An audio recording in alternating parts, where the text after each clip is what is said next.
الحمد لله وكفى وسلام على عباده الذين اصطفى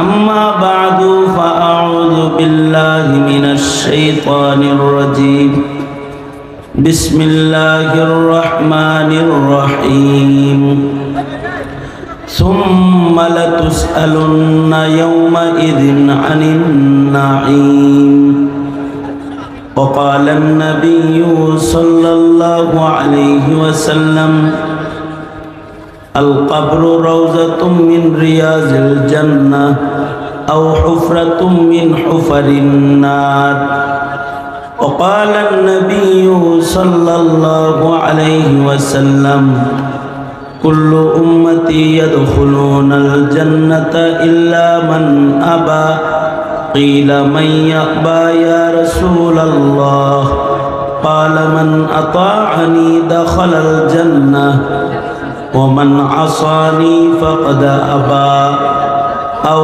كما قال عليه الصلاة والسلام اللهم صل على محمد وعلى آل محمد كما صليت على إبراهيم وعلى آل إبراهيم إنك حميد مجيد اللهم بارك على محمد وعلى آل محمد كما باركت على إبراهيم وعلى آل إبراهيم إنك حميد مجيد الحمد لله কালিয়াকৈর উপজেলা উলামা পরিষদের উদ্যোগে আয়োজিত মহতী আন্তর্জাতিক ইসলামী মহাসম্মেলনের মুহতারাম সভাপতি, উপস্থিত হাজরাত, বুজুর্গ, উলামায়ে কেরাম, সম্মুখমানে সমবেত দিন প্রিয়, ইসলাম প্রিয়, দিনদার ইমানদার মুমিন মুসলমান ভাইয়েরা, আল্লাহর দরবারে শকর। আল্লাহ তাআলা একটি বৃহৎ আয়োজনে দ্বীনী নসিহতের গুরুত্বপূর্ণ একটি মহা সম্মেলনে আল্লাহ তাআলা দাওয়াত ও তাবলীগের নিসবতে আমাদের বসার তৌফিক দান করেছেন। কালিমাতুশ শুকর পড়ি, শুকরিয়া আদায় করি, আলহামদুলিল্লাহ। উলামায়ে দ্বীনরা আলোচনা করেছেন এবং আজকের মূল আকর্ষণীয় মেহমান যারা, তারা সালাতুল ইশার পড়ে সকলেই একের পর এক কথা বলবেন। আমি হজরে মাকুলের কারণে নামাজের আগেই আপনাদের সামনে বসে গেছি। কিছু সংক্ষিপ্ত নসিহাত করবার ইরাদায় আপনাদের সামনে সূরা তাকাসুরের শেষ থেকে আয়াত এবং দুই জায়গা থেকে হাদিস আপনাদের সামনে পেশ করেছি। এইগুলোকে সামনে করে খুব সংক্ষেপে দুই চারটা কথা। আল্লাহ তাআলা তিনটা আলম বানাইছেন। এটা হলো আলমে দুনিয়া, আর একটা আলমে বরজখ, আলমে আখিরাত। বরজখ আখিরাতের দুই অংশ, জান্নাত জাহান্নাম। আলমে দুনিয়া যেটা, এটা অস্থায়ী। জন্মের মাধ্যমে এখানে আগমন হয়, মৃত্যুর মাধ্যমে এখান থেকে বিদায় হয়। জন্ম আর মৃত্যুর মাঝখানে আলমে দুনিয়াতে মানুষ আল্লাহ পাকের বন্টনের নির্ধারিত নির্বাচিত একটা হায়াত সময় আল্লাহ পাক বান্দাকে দান করে আল্লাহরে খুশি করার জন্য। যারা আল্লাহরে খুশি করতে পারে তারা মৃত্যুর মাধ্যমে আলমে বরজখে চলে যায়। যারা আল্লাহরে খুশি করে আলমে বরজখের যাত্রা শুরু করে তারা হয় আল্লাহর নির্বাচিত মেহমান। তাদেরকে আল্লাহ তাআলা ওই জগতে জান্নাতি ইস্তেকবাল দান করে। মৃত্যুর সময় আল্লাহ তাআলা জান্নাতি ইস্তেকবাল দেন। আপনারা যেমন মেহমানরে ভলেন্টিয়ার দিয়ে ইস্তেকবাল দেন, হুন্ডার বহর দিয়ে ইস্তেকবাল দেন, আল্লাহ তাআলা আল্লাহর জান্নাতের মেহমানদেরকে ফিরিস্তাদেরকে দিয়ে ইস্তেকবাল প্রদান করতে থাকেন। আর তাদেরকে বলতে থাকে পচা গান্দা দুনিয়ায় ছিলাম, যেখানে মনের আশা পুরা হয় নাই, এখন যাইতেছ আল্লাহর কাছে, আল্লাহর মেহমান হয়ে জান্নাতের দিকে যাচ্ছ, ওখানে তোমাদের সব কামনা পুরা হবে, আল্লাহ মেজবান হবে, তোমরা আল্লাহর মেহমান হবা, এই এলান করতে থাকে।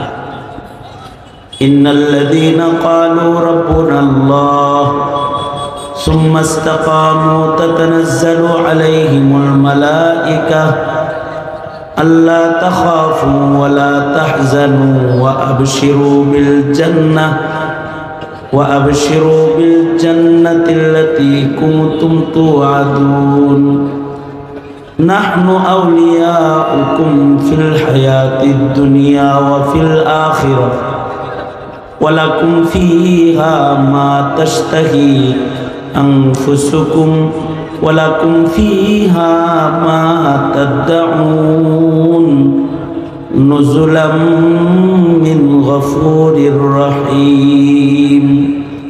আল্লাহর পক্ষ থেকে এই এলান হইতে থাকে, আসো আল্লাহর জান্নাতে যাইবা।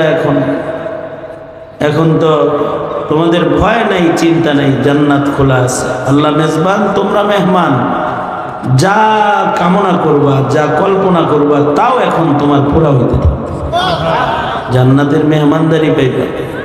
ডাকা হয় ইয়া আইয়াতুহান নাফসুল মুতমাইন্নাহ ইরজিই ইলা রাব্বিকি রাদিয়াতাম মারদিয়াহ ফাদখুলি ফি ইবাদি ওয়াদখুলি জান্নাতি। আল্লাহ পাক ডাক দেয়, এই আমার জান্নাতের ভিতরে ঢুকে পড়ো, আমি খুশি হয়ে গেছি তোমাদের উপরে। এটা দুনিয়ার মেহনতের উপরে বান্দাকে আল্লাহ তাআলা বরজখে এবং আখিরাতে এই মেহমানদারি দিবেন।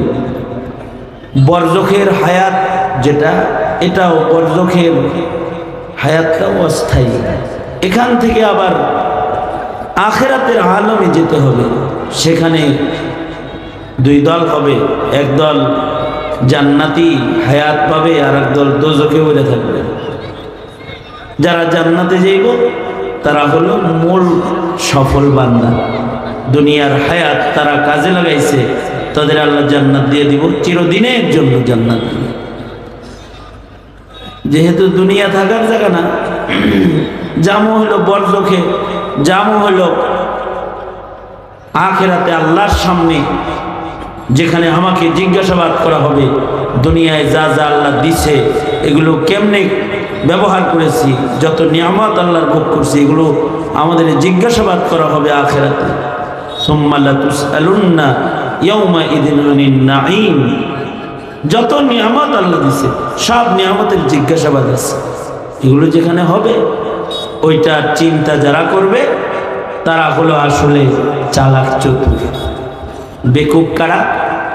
যারা কবরের দিকে যাইতেছে, মরণ তার কাছে আইতেছে, কিন্তু সে খালি দুনিয়া বানাইতেছে, বাড়ি গাড়ি ইজ্জত এগুলো নিয়ে চিন্তায় আছে, কিন্তু কবরের চিন্তা নাই, হাসরের চিন্তাও তার নেই। নাস্তিকদের কাজ হলো মুমিনের হৃদয় থেকে কবর হাসর সরায় দেওয়া, স্রষ্টার ফিকির সরায় দেওয়া, আর আলেমদের কাজ হলো মুমিনের হৃদয়ের ভেতরে কবরের ফিকির হাসরের ফিকির ঢুকায় দেওয়া। এটা আলেমদের দায়িত্ব, নবীরা এই কাম করছে। যে তুমি মরবা, তুমি যেখানে যাবা ওইদিকে তাকাও, কদম সুয়ে মরকদ নজর সুয়ে দুনিয়া, কদম সুয়ে মরকদ নজর সুয়ে দুনিয়া, কিধর জানা হে और किधर देख रहा है। যাইতেছে কবরে কিন্তু চেয়ে রইছে উপরে, দুনিয়ার দিকে তাকায় রইছে না, তার নজর ফিরায় দেওয়া, কবরে তাকাও, কবরে তাকাও, যাইতেছো যেখানে সেখানে তাকাও। আমি রোগী দেখতে গেছি হসপিটালে, প্যারালাইসিসের রোগী, এক সাইড অচল, এক হাত নড়ে না, এক পা নড়ে না, যাই দেখি যেটা নড়ে চলে এটা দিয়ে রিমোট টিপতেছে আর চ্যানেল পাল্টাইতেছে। আমি বললাম একটা কবরে গেছে গা, আর একটা বাকি আছে, অর্ধেক গেছে গা, এটুক লাশ হইছে, এইটুক লাশ অচল অচেতন, চিমুট দিলে ব্যথা পায় না, এটা অচল হয়ে গেছে, এটি মরে গেছে, এক সাইড জীবিত আছে, এটা দিয়ে চ্যানেল পাল্টায়। কদম সুয়ে মরকদ নজর সুয়ে দুনিয়া, কিধর জানা হে और किधर देख रहा है। বললাম কাকা মুরব্বী, এটা ঠিক না, আপনি কি লেগে এটা করতেছেন? এই যে নেন তসবিহ দিলাম, এটা টানেন আর বলেন আল্লাহ আল্লাহ আল্লাহ। একটু পরে কবরে গেলে আপনাকে জিজ্ঞাসা করা হবে মার রব্বুকা, তোমার রব কে, জিজ্ঞাসা করা হবে। ওই প্রস্তুতি নেন। আমাদের ওই চিন্তা ভাবনা নাই, আমাদের এই চিন্তা নাই, কিন্তু সোয়া লাখ সাহাবীর এক চিন্তা, এক ধান্দা, যে কবরে যেন গুনাহ না যায়। এই কারণে কারোর গুনাহ হইলেও সে তওবার লেগে পাগল হয়ে গেছে, খালি কবরের চিন্তা করছে, আখিরাতের চিন্তা করছে। কারণ ওইটাই হলো আসল, আখিরাতটাই দামি, আখিরাতটাই স্থায়ী। ওয়াল আখিরাতু খায়রুম ওয়া আবকা। দুনিয়া অনুত্তম, আখিরাত উত্তম। দুনিয়া অস্থায়ী, আখিরাত স্থায়ী। বলেন আখিরাত স্থায়ী। স্থায়ী জায়গার চিন্তা করবো না, স্থায়ী জায়গার চিন্তা করতো সাহাবায়ে কেরাম। এক সাহাবী আল্লাহর রাসূলকে খুশি করে আলাইছে, কোনোভাবে খুশি করছে, নবীর দুশমনকে হত্যা করেছে, নবী খুশি হয়ে গেছে। তো খুশি হয়ে আল্লাহর রাসূল বললেন, আমি তোমার উপরে খুশি হয়ে গেছি, তোমার কি লাগবে, কি চাও, তুমি যা চাইবা আমি তোমাকে তাই দিব। অনেক সময় বাপ সন্তানকে বলে কি চাও, খুশি হয়েছি একটা কিছু চাও, যা চাইবে তাই কিনে দেবো। জামাই বউরে কয় তোমার উপরে আমি খুশি, কি লাগবো কও দেই, ঠিক না? আল্লাহর রাসূল নিজের সাহাবীকে বলতেছে আমি তোমার উপরে খুশি হয়ে গেছি, কি লাগবে, কি চাও, কি যা চাও তাই দিব। নবীজি বলছে এই কথা না। সাহাবী কি কয়? সাহাবীর চিন্তা তো খালি কবরে, আখিরাতে। সাহাবী বলে আল্লাহর নবী আপনার হাতের এই লাঠিটা দেন। লাঠি, নবীর হাতের লাঠি নিতেছে, নবীর হাতের ছোঁয়ার জিনিস লাঠি, এটা নে, নবীর হাতের জিনিস, এটা নিউ, এটা দেন আমার, লাঠি দেন। আল্লাহ রাসূল হায় হায়, এই ছোট জিনিস চাইলাম, নাও দিলাম। এটা চাইছে ছোটটা, আবার কোন সাহাবী বড়টাও চাইছে। আর এক সাহাবী আছে, এই সাহাবীও নবীজিরে খুশি করে আলাইছে, কোনোভাবে খুশি করছে। নবীজি বললেন যে তোমার উপরে আমি খুশি, কি চাইবা চাও, যা চাইবা দিব। এই সাহাবী আবার এই ছোট জিনিস চায় না, এটা বড়টা চাইতেছে। এ কয় রিফাকাতুকা ফিল জান্নাহ, আমনের লগে জান্নাতে রেফাকাত চাই, আপনার সাথে জান্নাতে থাকতে চাই, এটা চাই। আল্লাহর রাসূল বললেন নবীর সাথে জান্নাতে বেশি বড় চাই বলাইছে, আর একটু ছোট করে চাও। নবীজি এরে বলতেছেন তুমি আরো ছোট করে চাও, বেশি বড়টা চাই বলাইছে। যে বড়টা চাইছে তারও ফিকির হলো আখিরাত, আর যে ছোটটা চাইছে তারও ফিকির আখিরাত। সাহাবী বলে রিফাকাতুকা ফিল জান্নাহ, আমি আপনার রেফাকাত চাই, জান্নাতে আপনার কাছে থাকতে চাই। আল্লাহর রাসূল বলে অন্য কিছু চাও? সাহাবী কয় না, যেটা চাইছি এটাই দিবেন আপনি, এইটাই চাই আমি, এটা আমার দ্বিতীয়। আল্লাহর রাসূল বলেন ঠিক আছে দিয়ে দিলাম, কিন্তু কাছে যদি থাকতে চাও, যদি বেশি কাছে আমার নিকটে থাকতে চাও, তাহলে আলাইকা বিকাসরাতিস সুজুদ, বেশি বেশি সেজদা দিবা। জীবনে সেজদা যত বেশি হবে তত আমার নিকটে থাকবে। আল্লাহু আকবার বলে, যত সেজদা বেশি হইব তত আমার কাছে থাকবে। আমরা তো এই জিনিস বুঝি না, এ কারণে আমরা নামাজ পড়ি না, আমাদের নফল নামাজ নাই, আমাদের তাহাজ্জুদ নাই, আমাদের আওয়াবিন নাই, আমাদের ফরজ আদায় নাই। এই যুগের মুসলমানের নামাজ তো শুক্রবারে 2 রাকাত। আপনারা না, আপনারা সবাই খুব ভদ্রলোক। এই যুগের মুসলমানের নামাজ হলো ঈদের নামাজ। অনেকেই আছে শুধু ঈদের নামাজ ছাড়া আর নামাজ পড়ে না। আবার অনেকে আছে জানাজার নামাজও পড়ে না, কিন্তু মুসলমান, জানাজাও পড়ে না। আমি এক জানাজায় গেছি, জানাজা পড়াইছি আমি, একটা চেয়ারে বইয়া রয়েছে, পায়ের উপরে পা উঠায়, ভদ্রলোক। আমি ভাবলাম মাইয়ের তারে কাফেররাও মোহব্বত করে রে, মুসলমান তো জানাজায় এসে কাফেরও এসে চেয়ারে বইয়া রয়েছে। আমি কাছে গেছি, যা নাম জিজ্ঞেছি, নাম যা কইল মুসলমানের নাম, সুন্দর একটা নাম। তাই বললাম ভাই জানাজা করলেন না কেন? আপনারা হুজুর খালি পেস লাগে, জানাজা তো 2-4 জনে পড়লে সবার উপরে আদায় হয়ে যায়। মানে হে আমারে শিখায় হালাল কিফায়া, এটা আমার উপরে জরুরি না, আমার পক্ষ থেকে আপনারা করছেন, হয়ে গেছে। আমি বললাম ঠিক আছে, হালাল কিফায়া হয়ে গেছে, ঠিক আছে। তো কিন্তু নবী যে জানাজার একটা সওয়াব ঘোষণা করছে, অফার, সেটা হলো একটা জানাজা কেউ পড়লে তাকে আল্লাহ 1 উহুদ পাহাড় পরিমাণ সওয়াব দান করবে। এটা কই পাইবেন আপনি? যে একটা জানাজা পড়বে তাকে আল্লাহ 1 উহুদ সওয়াব দান করবে, 1 উহুদ পাহাড়ের সমান সওয়াব।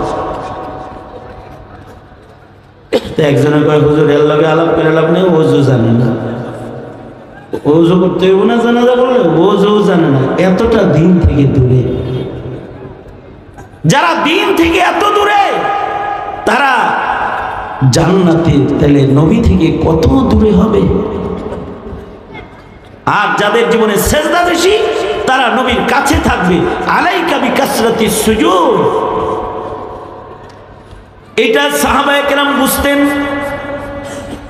এ কারণে 1.5 লক্ষ সাহাবীর গুণ হলো ফি উজুহিহিম মিন আসারিস সুজুদ, সাহাবীদের চেহারার ভিতরে সেজদার দাগ। কারণ সাহাবী জানে জীবনের যত সেজদা বেশি হবে তত নবীর কাছে থাকা যাবে। সেজদার দাগ হলে আল্লাহর প্রিয় হওয়া যাবে। মায়ের দাগ হলে দলের প্রিয় হয়। মায়ের দাগ, একজন আমার কাছে কয় হুজুর আমার হাত দিছে নিয়ে কয় দেখছেন হুজুর এই যে গুলি ভিতরে আছে, এই যে চাইনিজ কোরালের কোপের দাগ, এই যে রান্দার কোপের দাগ। কয় হুজুর 10 বছর পরে বাইরেছি। কি আপনি কি বিএমপি করেন? কয় জি হুজুর। বড় নেতা মনে হয়? কয় জি হুজুর। দেন না এর লেগে আমার মারছে, আমি বাইরে থাকলে হুজুর আমার মায়ের হালাইতো। দেন না কত মায়ের দাগ। আপনি কি নিয়ত করছেন? আপনি শোধ লইবেন না, আপনার যে মাইরটা দিচ্ছে এটা শোধ লইবেন না, কিছু কয়টায় না। এই ভালো হয়ে যান, ভালো হইতে পয়সা লাগে না। গণতন্ত্র নামক কুফরি মতবাদের দাসত্বের দাগ লইয়া কবরে যাবেন না। একাত্মবাদ বিশ্বাসী আবেদের কিছু ইবাদতের দাগ দেহের ভেতরে লাগায় কবরে যান। নামাজ কালাম কইলেন, সেজদা দেন, কপালে সেজদার দাগ লন, হতে পারে সেজদার দাগের কারণে আল্লাহ কবরের আযাব মাফ করে দিতে হতে পারে।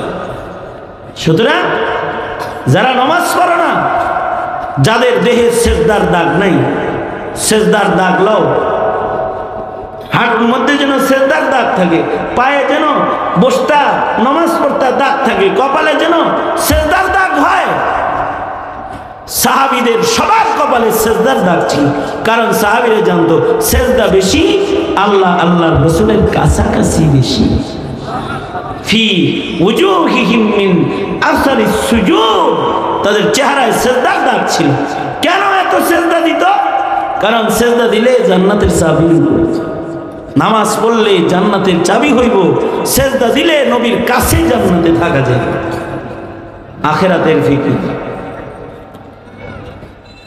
সাহাবী কয় আপনার হাতের লাঠিটা দেন, এটা চাই আমি। তো নবীজি লাঠি দিয়ে দিচ্ছে। সাহাবী এই লাঠি নিয়ে বাড়ি চলে গেছে। এটাকে মখমলের কাপড় দিয়ে পেঁচায়া আতর গোলাপ মাখায়া এটা লইয়া পয়সা নিজের স্বজনদের ডাকছে, ডাইকা নিজের ছেলে মেয়ের বলে আমি একটা বেআমল মানুষ, আমার আমল নাই, আমল দিয়া রবের আযাব ঠেকানোর মতো আমল আমার নাই, তবে আমার নবী আমার উপরে খুশি হইয়া এই লাঠিটা আমারে উপহার দিছে, এই লাঠিটা আলমারিতে মখমলে পেঁচায়া রেখে দিলাম, যেদিন আমার লাশ কবরে নামাইবা আমার কবরের লাশের সাথে এই লাঠিটা আমার সাথে দাফন করে দিবা। এই লাঠি প্রমাণ করবে আমার নবী আমার উপরে খুশি। নবীর হাতের লাঠি যে কবরে থাকে ও কবরে আল্লাহ আশা করা যায় আযাবের লাঠি বাড়াবে না। আর নবীর লাঠি হাতে নিয়ে যদি হাসরে দাঁড়াই এই লাঠি প্রমাণ করবে আমার উপরে আমার রাসূল খুশি, তো আমার আল্লাহ আমার উপরে খুশি হয়ে যাবে। আখিরাতের ফিকির তুমি করছো কয় বেলা? আখিরাতের ফিকির কবরে যাইবে না, কবরের ফিকির কয় বেলা করছো? দলের ফিকির তো অনেক করছো, চান্দাবাজির ফিকির তো অনেক করছো, ইবাদতের ফিকির করছো? কোন জায়গায় গেলে চান্দা লওয়া যায় ধান্দা করছো, ভালো হয়ে যাও। কারণ মুসাফির খানায় আসো, মরতে হইব কবরে যাইতে হইব, ঠিক কিনা? তৈয়ারি দরকার আছে না নাই? তৈয়ার হও। ওয়াজের উদ্দেশ্য কি? এই এত বড় সম্মেলনের উদ্দেশ্য কি? উদ্দেশ্য হলো মানুষকে আখিরাতমুখী করা, মানুষকে ইবাদতের দিকে ঘুরায় দাও, তার নজর কবরে ফেলায় দাও, তার নজর হাসরে ফেলায় দাও, বিচারের দিবসের দিকে ফেলায় দাও। হ্যাঁ, আল্লাহ পাকের গিরিফ থেকে বাঁচতে হবে, দোজখ থেকে বাঁচতে হবে, এটাই ফিকির। যুদ্ধের ময়দান থেকে আল্লাহর রাসূলের সামনে অনেকগুলো মহিলা কয়েদি গ্রেফতার হয়ে আছে, হাদিসে আছে মহিলা কয়েদি অনেকগুলো গ্রেফতার হয়ে আছে। এর ভিতরে একটা ধনী ঘরের মেয়ে আছে যার হিজাব নাই, চেহারা ঢাকা না, হিজাব নাই, কয়েদি। নবীজির কাছে পর্দার গুরুত্ব কত ছিল, তুমি তো তোমার মেয়ের হিজাব পরাও না, তুমি তোমার বোনকে হিজাব কিনে দাও না, তুমি তোমার মাকেও বুরকা কিনে দাও না, তুমি হিজাব থেকে দূরে। কিন্তু রাসূলের কাছে হিজাবের গুরুত্ব কত? কাফের মুশরিক গ্রেফতার হয়ে আছে, আল্লাহর রাসূল বলে এই নারীর হিজাব কোথায়? সাহাবীরা কয় কয়দিন আবার হিজাব কিসের? আল্লাহর রাসূল বলে না, ও হিজাব না পড়লে মুমিনদের ওর উপরে নজর পড়লে তাদের হৃদয়ের ভেতরে ঈমানের উপরে আক্রমণ হবে, ওরে হিজাব পড়াও।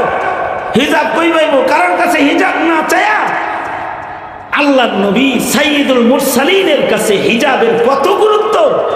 আল্লাহর রাসূল নিজের মুআজ্জাম চাদর, যেটা গায়ে চাদর ছিল আল্লাহর নবী, এই চাদর খুইলা সাহাবীর হাতে দিয়া বলে এটা দিয়া ওর চেহারা, মুখ, ওর দেহ, মুখমণ্ডল ঢেকে দাও। নবীর চাদর নবী দিয়ে দিচ্ছে। নবীজির গায়ের একটা চাদর মুশরিকের মাথায় যাইতেছে, এটা দেখা সাহাবী চিল্লান শুরু করছে, সাহাবীরা। কারণ সাহাবীদের ধান্দা হলো নবীর গায়ের কোনো কিছু যদি আমি দখল করতে পারি আর যদি এটা কবরে দিতে পারি, কবরের আযাব মা। যেমন খাদিজাতুল কুবরা আল্লাহর রাসূলকে বলেছিলেন, ও আল্লাহর নবী, আমি মরে গেলে আপনার গায়ের একটা জামা আমার কাফন বানায় দিয়ে দিন, আপনার জামা প্রমাণ করবে আমি আপনার দলে। সাহাবীর চিন্তা হলো নবীর গায়ের মুআজ্জাম চাদর, এটা আমি দখল করতে পারলে কবরে দিতে পারবো, মুশরিকের মাথায় গেল গা।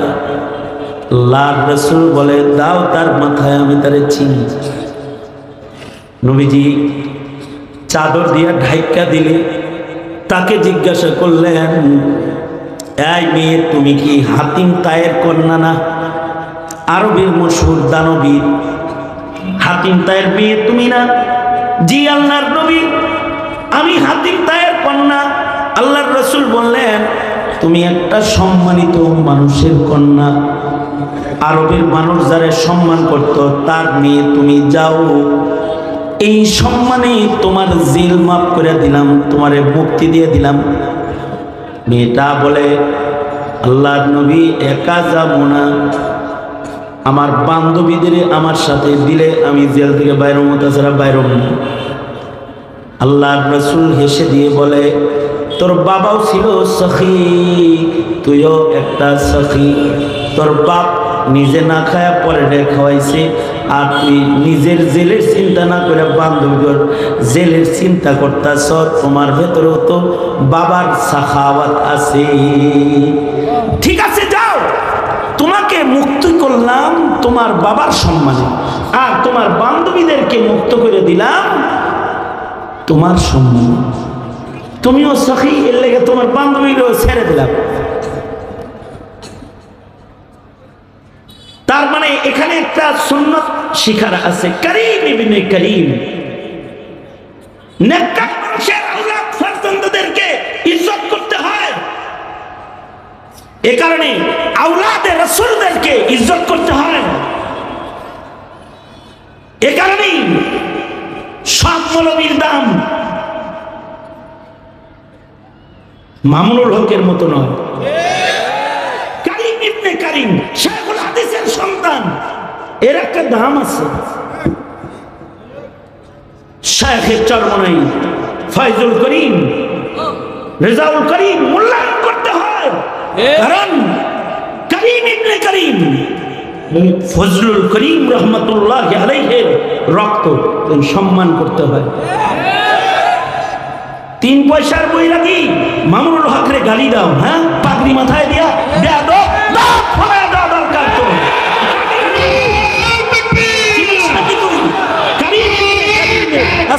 রাখেন, করিম ইবনে করিমের ইজ্জত করতে হবে। চিল্লা লাগায়, সাল লাগায়, এটাতে ওই মাল হয়ে গেছে মাথায় তোমার। মোল্লা গালি দাও, নেককারদেরকে গালি দাও, আর নেককারদেরকে আঘাত করে কথা বলো। কেন আঘাত করো? সম্মানী মানুষের সম্মান করা এটা একটি আমল। কোথায় সাত সে উল্টো পাল্টা কথা কয়, এর কত ব্যাখ্যা আলেমরা দিতেছে, এর ভালো লাগে না তোমার? তুমি সাদ সাহেবের ব্যাপারে যত বলো, তুমি কাদিয়ানির বিরুদ্ধেও তত বলো না, আলেমের বিরুদ্ধে যত বলো, নবীর ইজ্জতের কথা অত বলো না, সাদ সাহেবের ইজ্জতের কথা যত বলো। যার নবীর ইজ্জত বুঝে আসে না, সে আলেমের ইজ্জত কিভাবে বুঝবে? আর যে আলেমের ইজ্জত বুঝে না, সে শরীয়তই বা কিভাবে বুঝবে? জায়েজ আর না জায়েজই সে কি বুঝবে? সে তো হাওয়া করবে। ভালো হয়ে যাবে। আল্লাহ রাসূল সাল্লাল্লাহু আলাইহি ওয়াসাল্লাম এই হাতিম তার মেয়েরও সম্মান করলেন, নিজের মুআজ্জম চাদর দিয়ে দিলেন। কিন্তু আল্লাহর রাসূলের চাদরের স্পর্শে তার পরিবর্তন কি হইল? হাতিম তাহের কন্যা বলে, ওগো আল্লাহর নবী, দুনিয়ার জেলখানার থেকে মুক্তি পাইলাম, কবর হাসরের দোজখের জেলখানার থেকে একটু মুক্তি দিবেন না? মানে নবীজির সান্নিধ্য তাকে কবর হাসরের চিন্তা করায় দিছে, কালেমা পড়ে ফেলেছে। নবী আর পাইবা না। আলেমদের সোহবতে যখন কেউ যায়, তখন তার ভেতরে ওরকম কবরের চিন্তা ঢুকে, হাসরের চিন্তা ঢুকে, যে কবরে কেমনে থাকবো, হাসরে আল্লাহর আদালতে কিনিয়া দাঁড়াবো। যতক্ষণ পর্যন্ত এই ফিকির হৃদয়ের ভেতরে না ঢুকবে, ততক্ষণ পর্যন্ত আখিরাতের সম্বল উপার্জন দুনিয়ার মাটিতে করতে পারবা না। এ কারণে যেদিকে যাইবা ওই দিকের চিন্তা করো।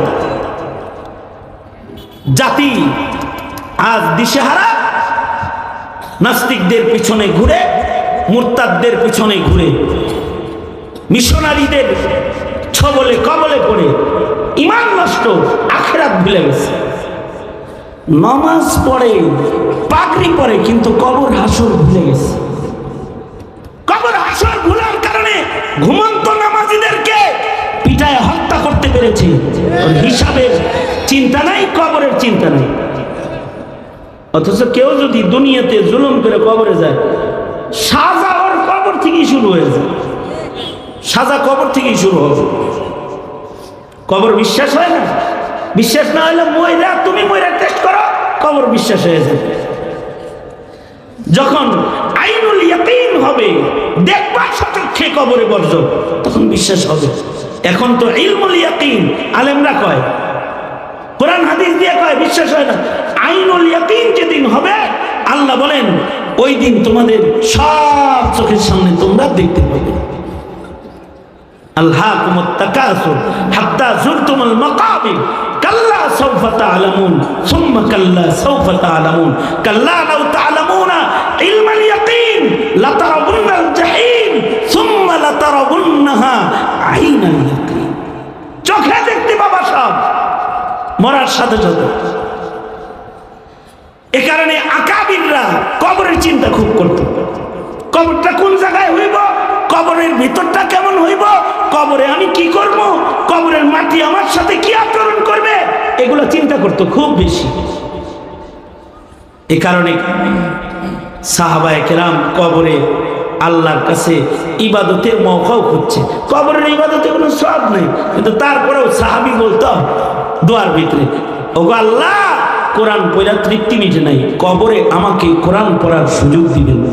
রেওয়ায়েতে আছে সাহাবী মারা যাওয়ার পরে কবরের ভিতর থেকে কোরআনের আওয়াজ বাইরে আইতো, সেই কবরে কোরআন পড়ে।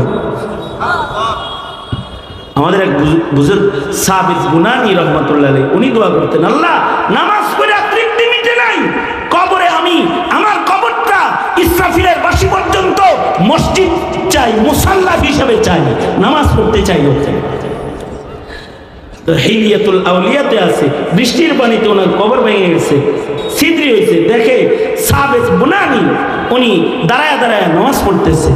মালিক ইবনে দিনার রহমাতুল্লাহ আলাইহি হাম আসর হাম ওমর বুজুর্গ ছিলেন, কবরে নামাজ পড়তেছে। আর কেউ যদি আকাম করে, আকাম করলে আকাম করার শাস্তি কবরের ভিতর থেকে স্টার্ট হয়ে যায়। জালালউদ্দিন সুয়ুতী রহমাতুল্লাহ আলাইহি কবরের হালতের ঈমান ঠিক করার জন্য আলাদা কিতাব লিখছেন। তাফসীরে জালালাইন তো লিখছেনই, আলাদা কিতাব লিখছেন, শারহুস সুদূর ফি আহওয়ালিল মাউতা ওয়াল কুবুর, জালালউদ্দিন সুয়ুতীর লেখা কিতাব। সেখানে জালালউদ্দিন সুয়ুতী লেখেন, বাগদাদ থেকে একটা কাফেলা মক্কায় যাইতেছে হজে, রাস্তার মাঝখানে হজের কাফেলার এক হাজি মারা গেছে।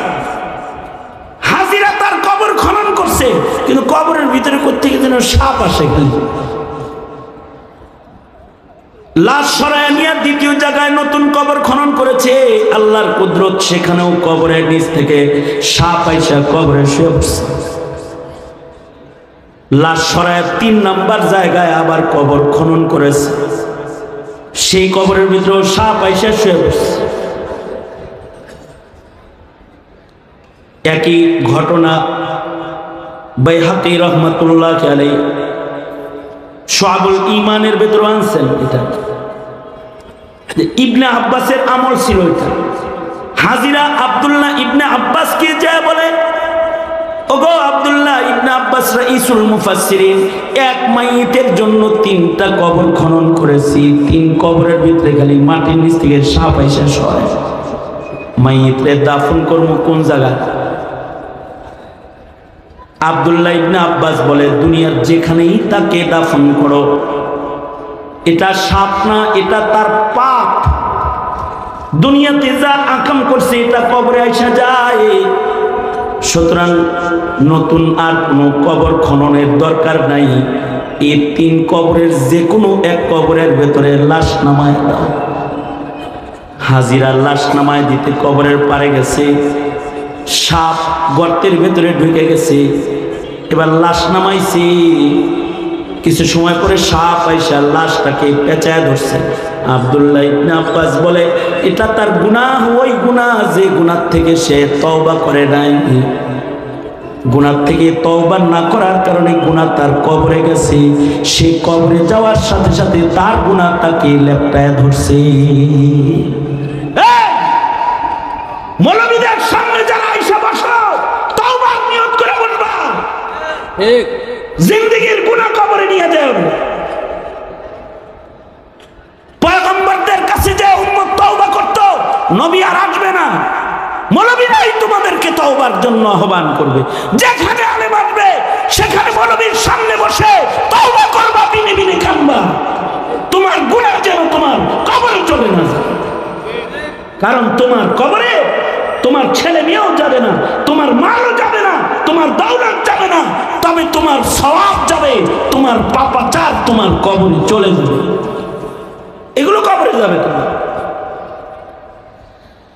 জালালউদ্দিন সুয়ুতী রহমাতুল্লাহ আলাইহি আরেক হাজির কথা লিখছেন যে এই হাজিও রাস্তায় মরছে, হাজিরা তারে দাফন করবে, কোদাল নাই, কবর খনন করতে হইব না, কোদাল বেলচা এগুলো নাই। পাশে গ্রামে গেছে কোদাল আনতে, মহিলা একটা কোদাল দিয়ে ময়লা সাফ করে। হাজিরা কয় কোদালটা দিবেন, একটা মাইয়িত দাফন করব, নেন, কিন্তু শর্ত ওই মরুভূমিতে যায় আমি কোদাল আনতে পারবো না, বাড়ি দিয়া যায়। ঠিক আছে, যে কবর খনন করছে। সুয়ুতী রহমতুল্লাহ আলাইহি লেখেন, লাশ কবরে নামাইছে, দাফন শেষ করছে, কিন্তু ভুলে কোদাল লোক কবরের ভিতরে রাখা আইছে। মাইয়িত তো দাফন করছে করছে, কোদালও দাফন করছে। কবরের পাশে দাঁড়ায়া এবার চিন্তা করে যে কোদাল যে দাফন করে এলাম, বেডিকে দিমু কি এখন? তো একজনে কয় মাটি সরা, কোদাল উড়া। মাটি সরাইতে কেবল মাটি সরাইছে, আর তাকায় দেখে যে এই মাইয়িত রে মাটিতে চাপ দিয়ে ধরছে, আর সে চিৎকার করতেছে, আর তার হাত গলা কোদালের ভেতরে আগুনের রশি দিয়ে বাঁধা হয়েছে। যে কোদাল আগুনের রশি দিয়ে বাঁধা রাখছে, এটা ওটাই বলেন। ভয়ে কবর বন্ধ করে দিয়া হাজিরা ওই মহিলার বাড়ি, বাড়িতে যায় বলে তোমার কোদালের দাম কত? এত। এই যে নাও, 4 গুণ দিয়ে গেলাম, কোনো কারণে কোদাল তোমাকে দিতে পারবো না। কেন দিতে পারবো না তা বলতে পারবো না। হজে চলে গেছে। হজ থেকে ফেরত এসে এই হাজির এই মাইয়িতের বউরে জিগাইতেছে, তোমার স্বামী রাস্তায় মারা গেল, কবরে রাখলাম, কিন্তু তার কবরে এই অবস্থা, এমনি এমনি এগুলো আমরা দেখছি, এটা কেন হলো? তুমি কি তার কোনো অপরাধ জানো? এর মাইয়িতের বিবি বলতেছে, ঠিক সে যে জুলুমটা করছে আল্লাহ তার সাথে সেই জুলুমটা করছে। কি জুলুম করছে? সে জুলুম করেছে হলো তার পার্টনারকে মরুভূমিতে নিজের হাতে হত্যা করে দাফন করছে। যে কোদাল দিয়ে দাফন করছে ওই কোদাল সুদ্ধা তার কবরের ভিতরে দাফন করে রেখাইছে। আল্লাহ তাআলা তার জুলমের সাজা যেমন করছে তেমন তাকে দান করেছে। যারা টেটা দিয়া মানুষ মারছ, বাইরে মানুষ মারছ, তোমাদের কবরে খালি কাফন যাবে না, যেরকম ডান্ডা দিয়া মানুষ মারছ ওইগুলো যাবে। তওবা করো আল্লাহর কাছে, ওইগুলো যাবে। জুলুম করো না, জুলুম কবরে চলে যাবে। কবরের চিন্তা করুন। সুতরাং এই মহাসম্মেলন উদ্দেশ্য হলো কবর হাসরের ফিকির মানুষের ভেতরে প্রবেশ করানো। সুতরাং আর গুনাহ করব না, ইনশাআল্লাহ বলেন, জোরে আওয়াজ করে বলেন ইনশাআল্লাহ, জোরে বলেন, বলেন আমার সাথে ইয়া আল্লাহ। হাত তোলেন, সোজা করেন, বলেন ইয়া আল্লাহ, ওয়াদা করিতেছি আর কোনোদিন নামাজ কাজা করব না, জুলুম করব না, হারাম খাইব না। জোরে বলেন, হারাম খাইব না। আলেমদের সাথে থাকবো, জালেমদের লগে থাকবো না। এই যারা জুলুম করে তাদের লগে থাকবি, কাদের সাথে থাকবি? বলো তাইলে আলেম ওলামা যেখানে, আরো জোরে চিল্লে আওয়াজ করে বলো, আলেম ওলামা যেখানে, আলেম নাই যেখানে, আলেম ওলামা যেখানে, ইনশাআল্লাহ মনে থাকবে তো ইনশাআল্লাহ। দোনো হাত উপরে তোলেন। কালিয়াকৈর ওলামা পরিষদ এটা শুধুই মাত্র একটি মাহফিল করেই ক্ষান্ত না, এরা বহুমুখী সেবার কাজে নিজেদেরকে নিয়োজিত করে। তাদের একটি একটি শক্তিশালী ফান্ড দুঃখী মানুষের সেবার কাজে ব্যয় হয়। আপনার সামান্য একটি সহযোগিতা তাদের এই সেবা এবং কল্যাণের কাজকে আরো বেগবান করতে পারে। সুতরাং আছেন তো সাথে লগে? ইনশাআল্লাহ চিল্লায় এখন ইনশাআল্লাহ হাত মুট করেন তাহলে জোরে কোন বিসমিল্লাহ, আরো জোরে। পকেটে হাত দেন, যার পকেটে যা আছে সব বের করেন। এই ভলেন্টিয়াররা ব্যাগ নিয়ে ভেতরে ঢুকে পড়ো, ভেতরে ঢুকে পড়েন তাড়াতাড়ি। ভলেন্টিয়াররা ভেতরে ভেতরে জলদি জলদি। ভেতরে যারা আছে ভলেন্টিয়ার তারা দাঁড়িয়ে যান, রুমাল নিয়ে দাঁড়িয়ে যান, ব্যাগ নিয়ে দাঁড়িয়ে যান, ভেতরে চক্কর লাগান। যে যা দিবে এই মাঠ কালেকশনটা এই ফাঁকে করে নেন। আর আল্লামা মামুনুল হক সাহেব, জুনায়েদ আল হাবিব সাহেব এবং পাকিস্তানের হাবিবুল্লাহ আরমানি চমক